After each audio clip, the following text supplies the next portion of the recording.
Hello बच्चों, कैसे हैं? एक बार फिर से केके फॉर फिजिक्स में आपका बहुत बहुत स्वागत। तो बच्चों, आज हम लोग क्लास 11th में वेक्टर चैप्टर स्टार्ट कर चुका हूं। उसमें वेक्टर में हम पढ़ेंगे, आज का टॉपिक है टाइप्स ऑफ वेक्टर्स। ओके, ये हमारे पास 7 टाइप्स हैं, ये कॉमन है। इसके बाद कुछ और टाइप्स हैं जिसको हम काफी उसको अलग तरीके से पढ़ेंगे, अलग क्लास में पढ़ेंगे, क्योंकि वो काफी बड़ा है टॉपिक। तो जो सिंपल है टाइप्स ऑफ वेक्टर, उसके बारे में आज हम लोग डिस्कस करेंगे। ओके बच्चों, तो फटाफट शुरू करते हैं। ओके, तो सबसे पहले क्या है? पहला है इक्वल वेक्टर। ओके, आपको दिख रहा होगा इक्वल वेक्टर। तो इक्वल वेक्टर का मतलब क्या हुआ? अगर आप पहले से अगर उसके नाम से अगर आप देखते होंगे तो नाम से ही मालूम पड़ जाएगा कि ये क्या कहना चाह रहा है। तो इक्वल वेक्टर अगर मैं लिखता हूं इक्वल वेक्टर,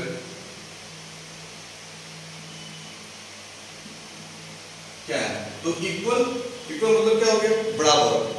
वेक्टर मतलब वेक्टर, क्वांटिटी, ऐसा क्वांटिटी जो बराबर हो। मतलब कि हमारे पास अगर दो कोई क्वांटिटी है, वो इक्वल है कि नहीं है, उसको हम लोग इसके थ्रू जानेंगे। तो हम लोग एग्जांपल्स को लेके समझेंगे। तो मान लेते हैं let A and B are two vector, no problem, two vectors. तो अगर इक्वल वेक्टर कब होगा? जब इसका मान लेते हैं ये वेक्टर ए है, तो ज्योमेट्रिकली देखें ये वेक्टर ए है, अगर ये वेक्टर बी है। ओके, तो इस डायग्राम से आपको दिख रहा होगा कि ये इसका लेंथ मतलब इसका magnitude of A and magnitude of B are equal. Okay, और डायरेक्शन क्या है? ये डायरेक्शन भी क्या है? इसका इक्वल है।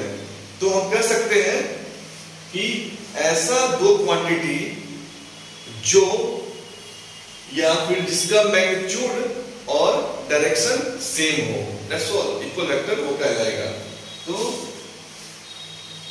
आप लोग लिख सकते हैं ऐसा क्वांटिटी। तो यहां पे क्या हो जाएगा? वेक्टर ए का मैग्नीट्यूड बराबर वेक्टर बी का मैग्नीट्यूड। ओके, ये क्या बराबर है? डायरेक्शन भी क्या है? Towards right side. ओके, तो ये हम लोग इसको इक्वल, ए और बी क्या हो जाएगा? Then A and B are equal vector.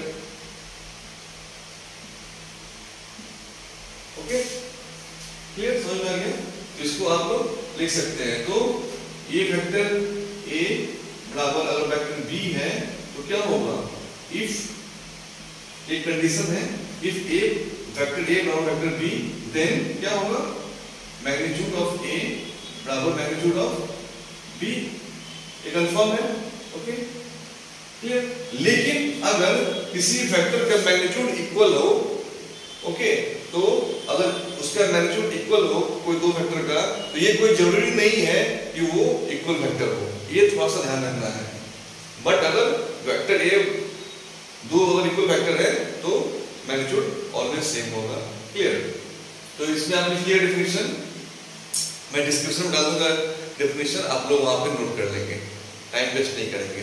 Okay, तो नेक्स्ट आते हैं, कौन सा वेक्टर है? Parallel vector.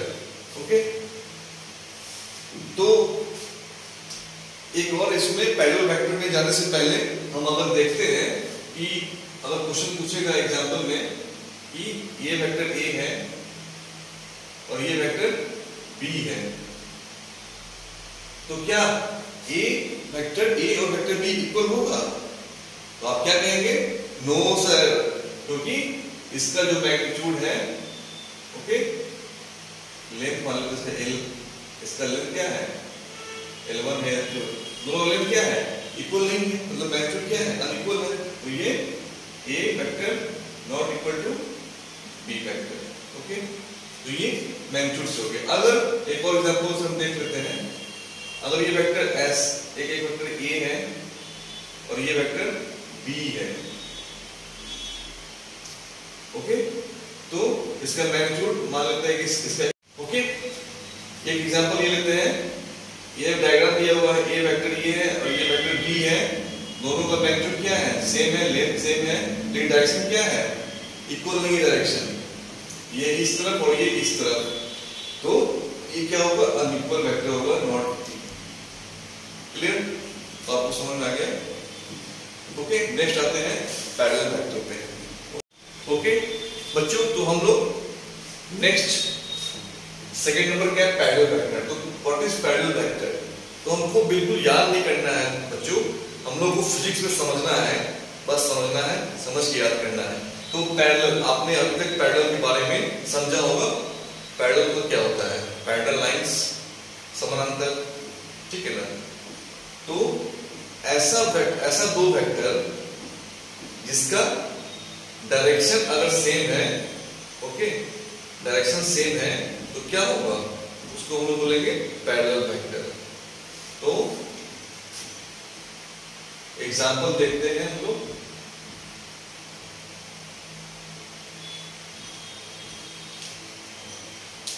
डायग्राम्स देखते हैं, ये वेक्टर मान लेते हैं, ये ए वेक्टर है, ओके, और ये वेक्टर क्या है, बी वेक्टर है, ये बी वेक्टर है, ओके। तो यहां पे क्या है, ए और बी का मैग्नीट्यूड क्या है, अलग है, सेम नहीं है, बट डायरेक्शन क्या है, सेम है, डायरेक्शन भी इस तरफ, इसका भी डायरेक्शन इस तरफ, ओके। तो ऐसे वेक्टर को हम क्या बोलेंगे, पैरेलल वेक्टर। तो पहला कंडीशन क्या होगा, ऐसा वेक्टर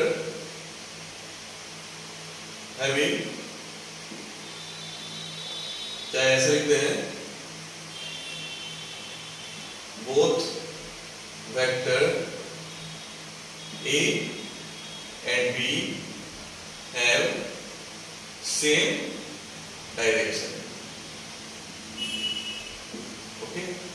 तो आपको थ्योरी के लिए, और थ्योरी पढ़ना है तो मैं इस वीडियो के डिस्क्रिप्शन में डाल दूंगा, और नहीं तो आप मेरे टेलीग्राम चैनल है, टेलीग्राम पे क्या करेंगे, केकेपी क्लासेस लिखेंगे, तो वो टेलीग्राम में दिखा देगा केकेपी क्लासेस, तो वहां पे आ जाके नोट्स ले सकते हैं, ओके। तो अभी यहाँ पे क्या है, सिर्फ समझना है, थ्योरी पार्ट यहाँ पे मिल जाएगा, या फिर डिस्क्रिप्शन में डाल देंगे, या फिर आप व्हाट्सएप में डिस्क्रिप्शन में दिया हुआ लिंक, वहां से आप ले सकते हैं, ओके। तो व्हाट इज पैरेलल वेक्टर, ऐसा वेक्टर जिसका डायरेक्शन, ऐसा दो वेक्टर है जिसका डायरेक्शन क्या हो, सेम हो, ओके। और तो यहां पे क्या हो जाएगा, ए इक्वल टू, मान लेते हैं कि ये इसका लेंथ लैम्डा है, ओके, और इसका तो ये क्या हो जाएगा, लैम्डा टाइम्स बी, ओके। नहीं समझ में आया, तो वापस से देख लेते हैं, ओके। तो हमारा क्या होगा, पहला पॉइंट, पैरेलल वेक्टर क्या होना चाहिए condition, both vectors A and B have same direction, और दूसरा क्या होना चाहिए, one vector is a scalar multiple of another vector, a second vector।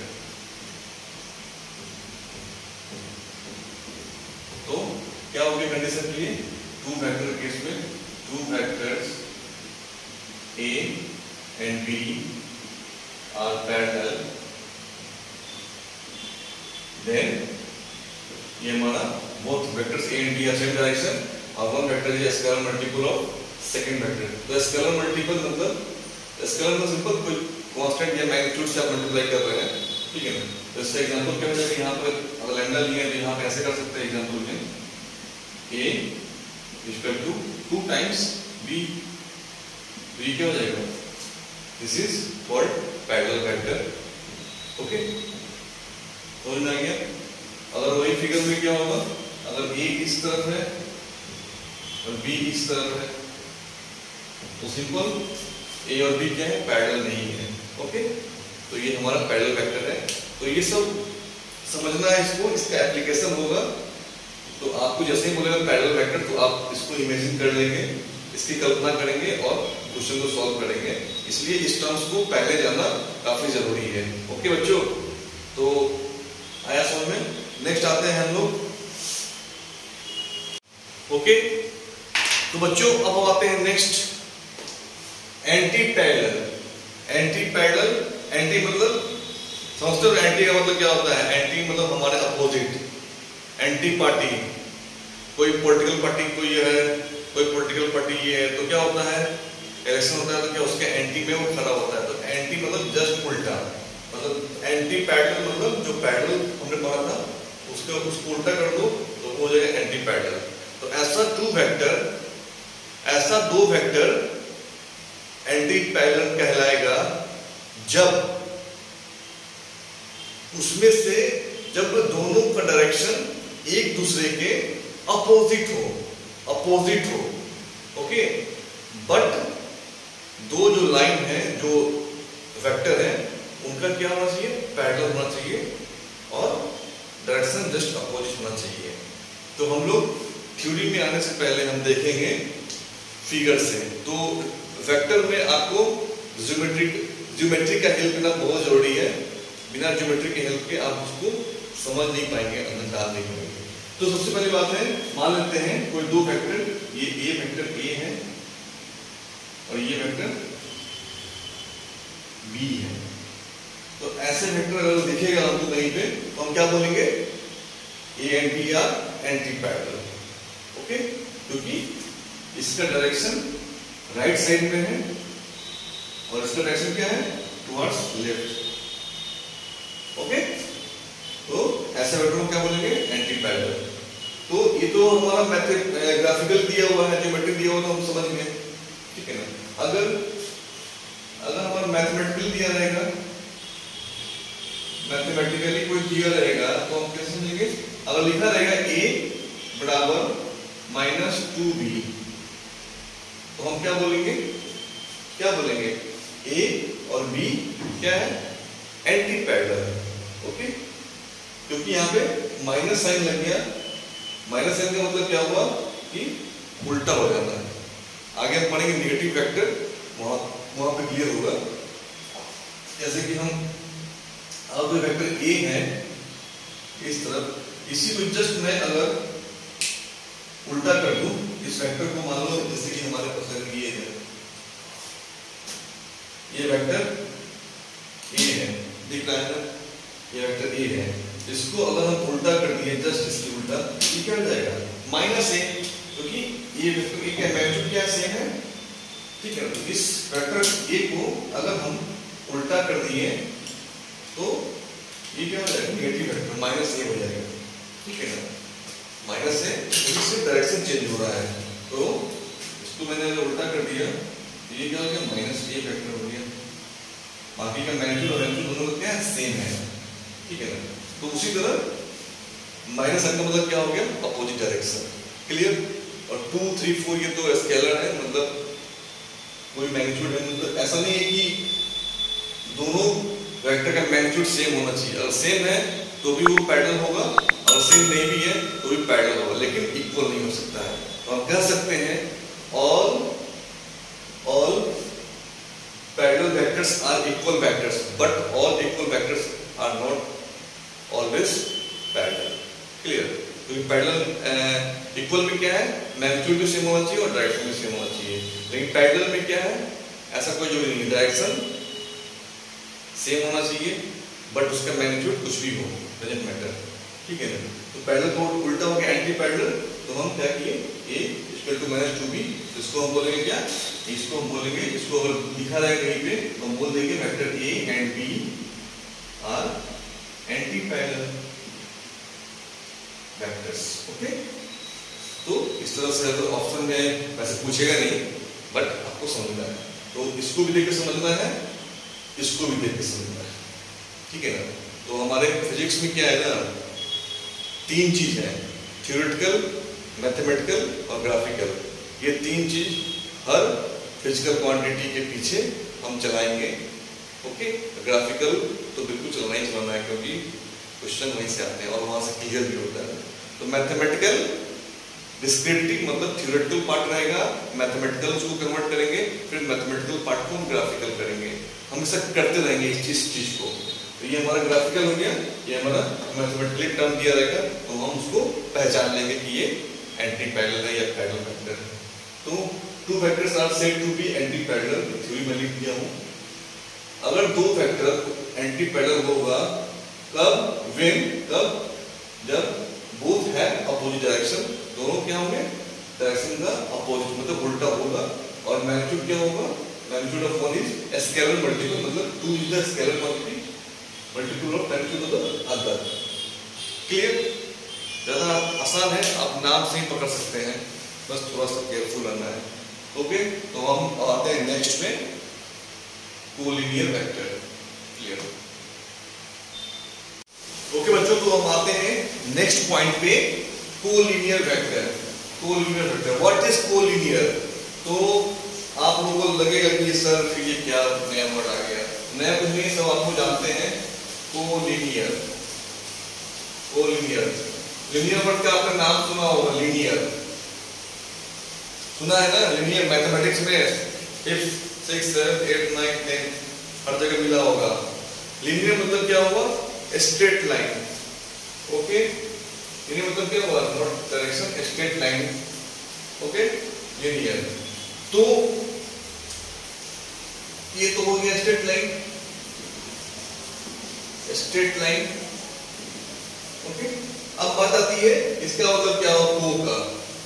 तो को का मतलब होता है, को का को एजुकेशन, जहां पे बॉयज एंड गर्ल्स साथ में पढ़े उसको बोलते हैं को एजुकेशन। मतलब को का मतलब हो गया एक साथ, ठीक है ना। तो को मतलब साथ में, को एजुकेशन, पैरेलल। क्लियर? तो ऐसा लाइन जो एक साथ एक लाइन में लाइज करता हूं, ठीक है ना। तो क्लियर नहीं हुआ, कोई बात नहीं। अब एग्जांपल लेते हैं। Example is the best method to understand the concept of physics. Okay, तो अगर हमारे पास दो या दो से अधिक वेक्टर है, ठीक है, अभी तक हमने क्या किया, तो सिर्फ दो वेक्टर लेके हमने यहां पर डील किया। अब हमारे पास मान लेते हैं कि दो से अधिक है, 3 vectors. Let A, B and C are 3 vectors. तो हम ग्राफिकली देखते हैं, ग्राफिकली हम अगर रिप्रेजेंट करें तो मान लेते हैं A वेक्टर ऐसे है, B वेक्टर क्या है, B ऐसे है, और C वेक्टर क्या है, C वेक्टर भी क्या है, मान लेते हैं ऐसे है, C वेक्टर। तो हम कह सकते हैं A B C, A vector, B vector, C vector. इस डायग्राम को देखते हुए हम कह सकते हैं कि ऑल 3 वेक्टर्स आर कोलिनियर। मतलब एक लाइन में लाइज, ऐसा 3 vector lies in same line.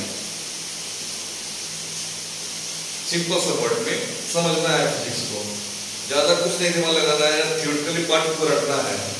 जहां रटे तो बस गए, फिजिक्स बोलेगा सॉरी फॉर दोस्ती तुरंत वही डिस्कनेक्ट हो जाएगा। तो आपको रटना नहीं है, फिजिक्स समझना है, समझ के दोस्ती करो ना, उससे मजा आएगा। तो लाइन इन सेम लाइन, तो हम अगर इसको अब बोलो सर ये लाइन कैसे कर रहा है, ये लाइन अलग है, ये लाइन अलग है, ये लाइन अलग है, फिर तो गड़बड़ हो गया।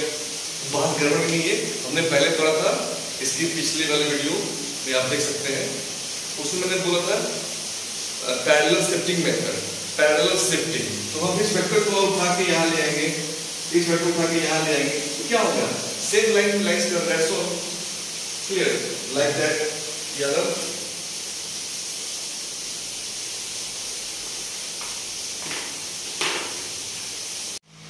ओके फ्रेंड, तो कोलिनियर कुछ हद तक समझ में आ गया। तो एक और एग्जांपल मैं दे देता हूं।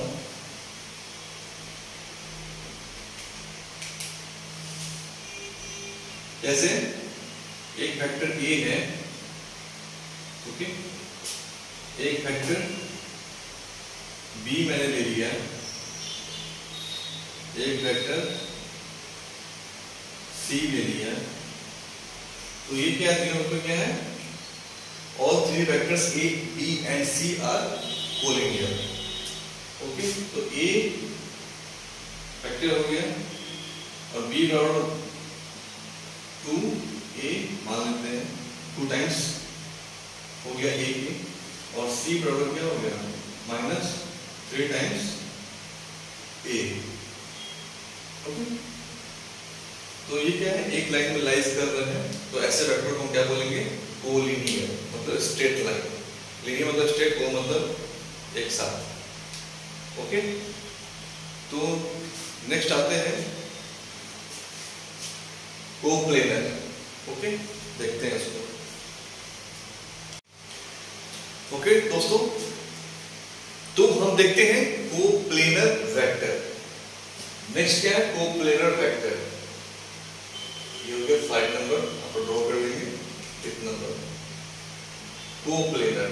तो यहाँ पे प्लेन, प्लेनर से पहले क्या आता है, प्लेन। प्लेन एक वर्ड है जो आप लोग ने सुना होगा, अच्छी तरह आपके दिमाग में एडजस्ट की। प्लेन मतलब कि समतल। ये बोर्ड क्या हो गया, एक प्लेन हो गया, ठीक है ना। सरफेस क्या है, प्लेन। तो कोप्लेनर मतलब ऐसा वेक्टर, ऐसा दो और दो से अधिक वेक्टर जो एक प्लेन में लाइज करे, एक प्लेन में हो, उसको हम क्या बोलेंगे, कोप्लेनर वेक्टर। क्लियर। तो इसमें कोई दिक्कत नहीं, नाम से ही आप काम के बारे में समझ सकते हैं।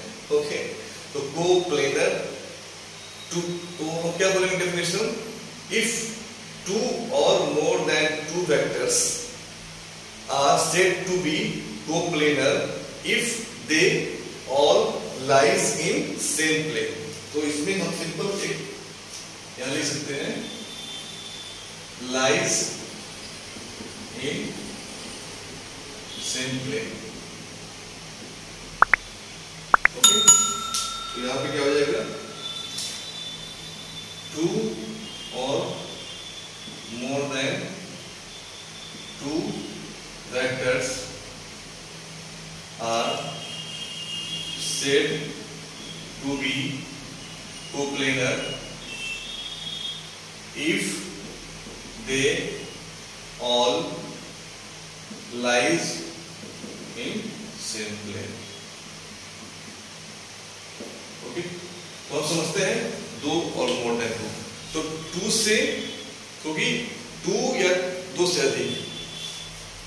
तो फॉर एग्जाम्पल मान लेते हैं ये एक वेक्टर है, ये वेक्टर b है और ये वेक्टर c है। अगर ये तीनों वेक्टर, a वेक्टर मान लेते हैं, b वेक्टर और ये जो रेड पेन है, ये क्या हो गया,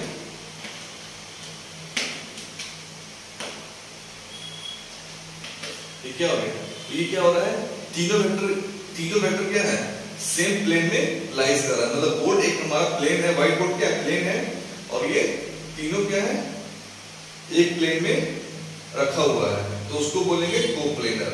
वही अगर इस वेक्टर को हम ऐसे कर देंगे तो क्या हो जाएगा, a and b are coplanar but c is not coplanar.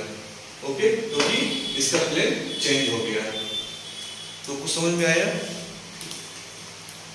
एक एग्जांपल और मैं आपको दिखाता हूं।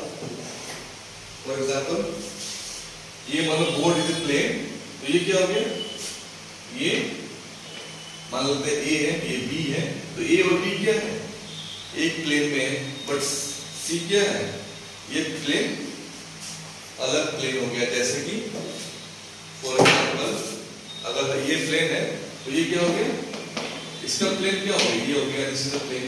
तो ये प्लेन 1 है, ये प्लेन 2 है, तो इस प्लेन में वेक्टर सी लाइज कर रहा है। ओके, तो A and B are coplanar but C is not coplanar. Okay, तो C को कोप्लेनर होने के क्या होना चाहिए, C को भी इसी बोर्ड के प्लेन में लाइज करना चाहिए। तो क्लियर, समझ में आ गया। तो ऐसे वेक्टर को क्या बोलेंगे? कोप्लेनर। एग्जांपल देते हैं, जैसे ए, यहाँ पे क्या है बी, ठीक है सी, ठीक है ए बी सी सब क्या है एक ही बोर्ड पे, एक ही प्लेन में, मतलब A B and C are coplanar. Okay, तो ये आगे और समझ में, इसमें कोई डाउट नहीं है। तो ये इसके हेडिंग से ही, इसके नाम से ही आप उसके डेफिनेशन के बारे में, उसके कॉन्सेप्ट के बारे में आप समझ जाएंगे।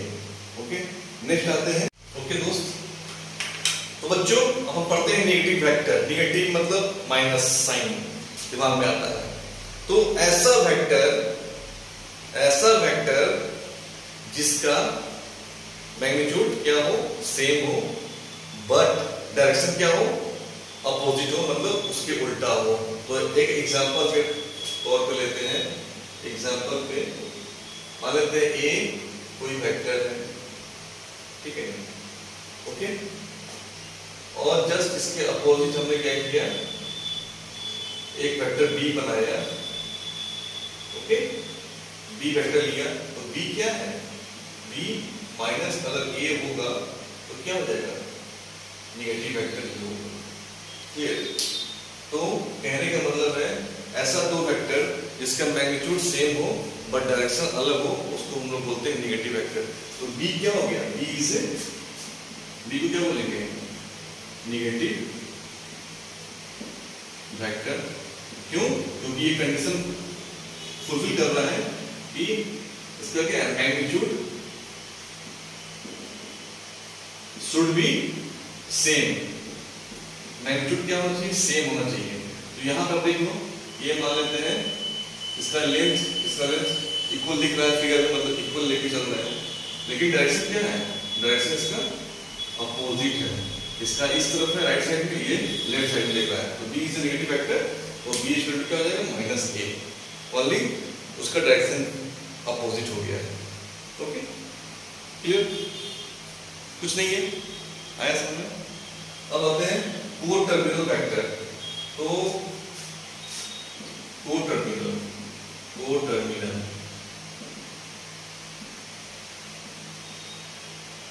तो वेक्टर पता ही है। टर्मिनल मतलब क्या होता है, इसका हिंदी होता है कहीं पे एक जगह मिलना, ठीक है, किसी एक पॉइंट पे अगर कोई दो तीन चीज मिलता है उसको बोलते हैं हम उस पॉइंट को टर्मिनेटेड पॉइंट या टर्मिनेशन पॉइंट, ठीक है ना, जहां पे एक साथ एंड हो। तो एग्जांपल लेते हैं, अगर कोई ये वेक्टर है, ये पॉइंट मान लेते हैं, जो पॉइंट है ये वेक्टर बी है, ये वेक्टर क्या है, सी है। तो A B and C are वो टर्मिनल वेक्टर्स, क्योंकि एक पॉइंट पे वो टर्मिनेट कर रहा है, एंड हो रहा है। ओके, तो ये हमारा 7 वेक्टर्स हैं, टाइप्स ऑफ वेक्टर है, जिसको हमने बताया, आप समझ गए होंगे। और इसके अलावा 3-4 और हैं, जिसको हम बोलते हैं पोजीशन वेक्टर, जीरो वेक्टर और यूनिट वेक्टर।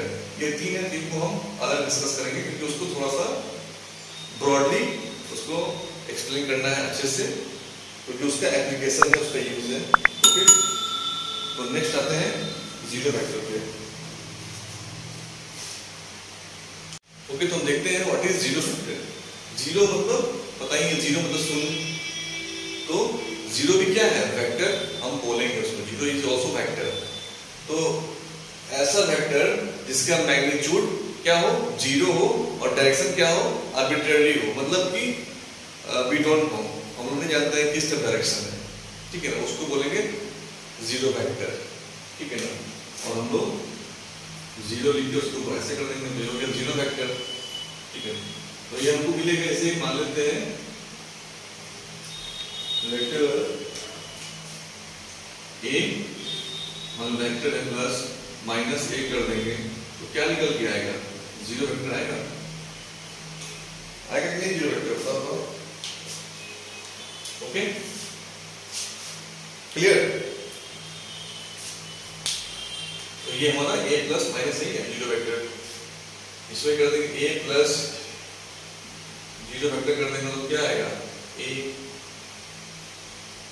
अगर हम कर देंगे 0 इंटू ए वेक्टर तो क्या आएगा? 0 वेक्टर आएगा। क्लियर?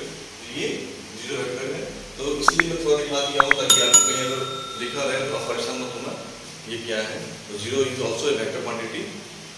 क्या इसका सिर्फ मैट्रिक क्या होगा? 0 होगा ऑब्वियसली, और डायरेक्शन क्या होगा? कुछ भी हो सकता है, एनीथिंग। ओके, नेक्स्ट आते हैं। नेक्स्ट हम लोग